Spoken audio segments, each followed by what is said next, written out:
Hello soldier, स्वागत आपका अपने यूट्यूब चैनल डिफेंस ब्रिज के अंदर। बेटा हमने फ्री फॉल की कंसेप्चुअल क्लास कल खत्म कर दी है। आज हम कंसेप्चुअल न्यूमेरिकल क्वेश्चन करने वाले हैं, तो प्लीज पूरे के पूरे लेक्चर को फोकस के साथ देखना, बहुत ज्यादा इंपॉर्टेंट होने वाली है। इसके कंसेप्ट आपकी आगे की फिजिक्स को भी अच्छा बिल्डअप कर देंगे ताकि आप कहीं पर भी फिजिक्स में अटके ना। ठीक है, तो बिना किसी देरी के आज के शानदार लेक्चर को स्टार्ट करते हैं।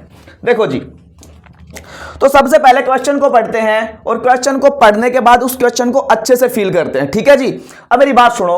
तो two bodies of different masses Ma and Mb are dropped from two different Heights.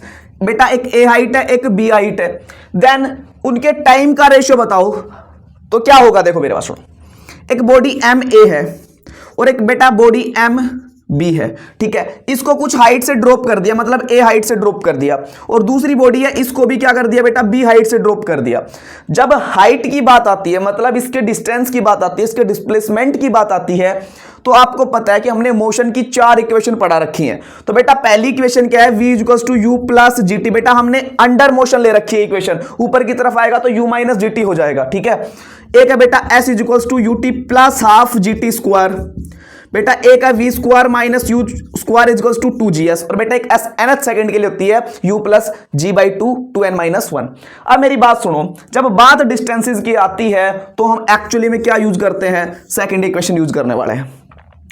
तो हमने यह भी बता रखा है कि अगर किसी ऑब्जेक्ट को ऊपर से ड्रॉप किया जाता है तो उसकी इनिशियल वेलोसिटी क्या हो जाएगी, 0, क्योंकि ड्रॉपिंग के टाइम पे उसकी इनिशियल वेलोसिटी 0 है, क्योंकि ये अभी रुका हुआ है, हमने इसको ड्रॉप कर दिया। ये क्या हो गई, इसकी इनिशियल वेलोसिटी क्या हो गई, 0, फिर जाके वहां पे वेलोसिटी उसने गेन की है। तो अब एक बात सुनो, तो बेटा इसकी भी इनिशियल वेलोसिटी क्या हो जाएगी, 0, और इस बॉडी की भी इनिशियल वेलोसिटी क्या हो जाएगी, 0। तो आपको पता है कि जो हाइट है वो कितनी दे रखी है, a, तो a इज इक्वल्स टू बेटा इस इक्वेशन के अंदर ये तो 0 हो गया, तो ये 1/2g t² हो गया। यहां से क्या आएगी बताओ, 2a अपॉन बेटा g नीचे आ जाएगा और बेटा रूट लग जाएगा, तो ये t आ गया। ऐसे ही उसके लिए भी क्या आ जाएगा, t की वैल्यू रूट 2b/a, बेटा b हाइट है तो 2b/a। हमने फाइंड आउट कर लिया, ta ये आ गया और tb ये आ गया। अब क्वेश्चन बहुत आसान हो गया, इनका रेशियो कैलकुलेट कर दो भाई। इनका रेशियो कैलकुलेट करोगे तो क्या आएगा बेटा, बेटा यहाँ पे g आएगा। ठीक है, इसका रेशियो कैलकुलेट करो बेटा, g से g तो क्या हो जाएगा, थोड़ा मार्कर अलग यूज कर लेता आपको ताकि दिखाई दे। ठीक है भाई जी, तो 2a अपॉन जी अपॉन रूट 2b अपॉन जी। बेटा g से g कैंसिल, 2 से 2 कैंसिल, तो ऊपर क्या आ गया, रूट a रेशियो b। तो आपको रूट a रेशियो b कहीं पे दिखाई दे रहा है, देखो ऑप्शन के अंदर, option C is the right answer. ये आसान क्वेश्चन था, ड्रॉपिंग का था। अब क्वेश्चन चेंज भी हो सकता है कि ऑब्जेक्ट को नीचे से ऊपर की तरफ फेंक दिया, तब रेशियो बताओ, तो आराम से कैलकुलेट कर सकते हो। ठीक है, अब नेक्स्ट क्वेश्चन है ना, वो भी एक्चुअली टाइम ऑफ फ्लाइट के ऊपर ही है। आप प्लीज इस क्वेश्चन को सोल्व करिए ताकि आपका फिजिक्स का कंसेप्ट अच्छे से बिल्डअप हो सके और आपका कॉन्फिडेंस लेवल थोड़ा सा ऊपर जा सके।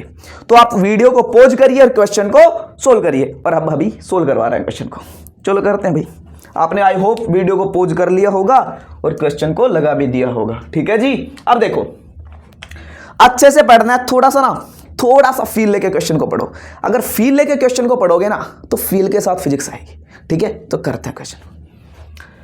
N object is projected upward with velocity of 100 metre पर second, it will strike the ground after approx time. बताना है भाई, मतलब कितने टाइम के बाद वो ग्राउंड पे जाके टकराएगी।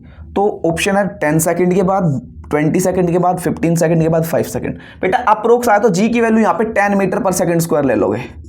ठीक है जी, 10 मीटर पर सेकंड स्क्वायर। अब एक बात बताओ, एक ऑब्जेक्ट था, वो तो ऊपर से ड्रॉप किया था, ये नीचे फेंक दिया ऊपर से, फिर नीचे भी आ गया, दोनों हो गया। तो अब ये ऑब्जेक्ट था, अब ये ऊपर की तरफ गया, तो भाई इसने भी कुछ टाइम लिया होगा, फिर यहाँ से घुमा, फिर आ गया नीचे की तरफ, ये नीचे, यहाँ भी इसने कुछ ना कुछ टाइम लिया होगा। और मैंने ये बोला था कि जो अपवर्ड का मोशन और डाउनवर्ड का motion, time will travel equal time trace करता है। तो इसके अंदर बेटा कितना टाइम, अगर इसको u वेलोसिटी से फेंका, मान लिया अगर u वेलोसिटी से फेंका, यहाँ पे v वेलोसिटी तो बेटा 0 हो गई, तो u/g आता है। ठीक है, और जितना टाइम ऑफ असेंट आता है उतना ही टाइम ऑफ डिसेंट आता है। तो ऑब्वियस सी बात है बेटा, जब नीचे की तरफ ऑब्जेक्ट आएगा वो भी कितना आएगा, उतना ही आएगा। बाकी जब यहाँ से इसकी इनिशियल वेलोसिटी 0 हो जाएगी तो बेटा यहाँ पे जो टाइम आता है ना इसका t इक्वल्स टू रूट आता है 2h/g, और बेटा ये पूरा का पूरा कैलकुलेट करके इसके बराबर ही होता है। ठीक है, तो एक बात बताओ, time of ascent plus time of descent और होता है टोटल टाइम। तो टाइम ऑफ फ्लाइट, बेटा टाइम ऑफ फ्लाइट मतलब ऑब्जेक्ट कितनी देर हवा में रहेगा। टाइम ऑफ फ्लाइट का मतलब क्या होता है, ऑब्जेक्ट कितनी देर हवा में रहा ड्यूरिंग द मोशन। और इसने यही पूछा है कि ऑब्जेक्ट फेंकने के बाद कितने टाइम के बाद नीचे की तरफ आया है। अगर नीचे की तरफ आया है ना, आराम से कैलकुलेट कर सकते हो। तो बेटा एक तो u/g कहाँ पे हो गया, ये हो गया, और इतना ही टाइम आने का u/g। तो बेटा u/g प्लस u/g बेटा ये होता है 2u/g। तो टोटल टाइम ऑफ फ्लाइट कितना आएगा, इतना ही आएगा। तो हमारे पास वैल्यूज गिवन है, कर दो कैलकुलेट जी, कर दो जल्दी से कर दो। 2 इंटू बेटा u वेलोसिटी है 100 मीटर पर सेकेंड, 100 इंटू जी कर दो खत्म। तो बेटा क्या आ गया 20 मीटर पर सेकेंड। दिख रहा है कहीं पे ऑप्शन, या B is the right answer है। अब बात सुनो, ये कंसेप्चुअल क्वेश्चन फ्री फॉल के अबाउट 10 to 15 होंगे रोज, या तो 2 क्वेश्चन या 3-4 क्वेश्चन एक साथ लेंगे ताकि आपके कंसेप्ट अच्छे से बिल्डअप हो, एक भी टॉपिक ना बचे, एक भी न्यूमेरिकल क्वेश्चन ना बचे, एक भी कंसेप्ट ना बचे। अगली क्लास के अंदर और भी शानदार क्वेश्चन लेके आएंगे, थोड़े से टिपिकल क्वेश्चन लेके आएंगे ताकि आप नेवी AA का भी अच्छे से एग्जाम फोड़ सको। ठीक है, मिलते हैं नेक्स्ट लेक्चर के अंदर विद वेरी शानदार questions. Thank you so much, आज के लिए इतना ही काफी है।